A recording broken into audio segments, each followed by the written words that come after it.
కూర్చుతా 20% పెంచుతున్నానని చెప్పి కాదని చెప్పి వీళ్ళు గట్టిగా కూర్చున్నాక 23 దగ్గర ఆగిందనమాట. జగన్మోహన్ రెడ్డి గారిలో మొండితనం చూడాలా? ఉద్యోగులు, ఇటువంటి కార్మికులు వీళ్ళందరూ ఒక సెకండ్ ప్రయారిటీ తనకు అన్నట్టుగా ఏమన్నా కనిపిస్తోంది?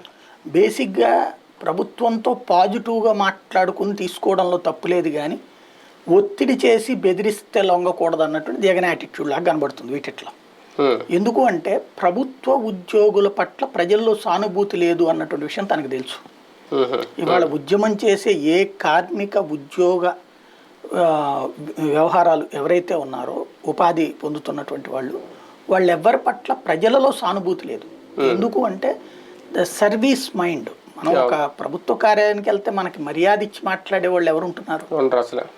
పని మనకి మర్యాదగా జరుగుతోంది. అసలు మనకి ప్రభుత్వ ఉద్యోగుల మీద చాలా నిర్లిప్తత కాదు, అసహ్యం ఉంది ప్రజలకి, అంటే చిరాకు ఉంది. ఉద్యోగుల్లో మార్పు రానంతసేపు ప్రజల్లో కూడా ఈ మార్పు రాదు. వాళ్ళంటే చులకన, లేదంటే మనం ప్రజలు ఇచ్చే డబ్బులతో బ్రతుకుతున్నాం అనేటువంటి ఫీలింగ్ వాళ్ళకి రానంత వరకు రానంత వరకు కూడా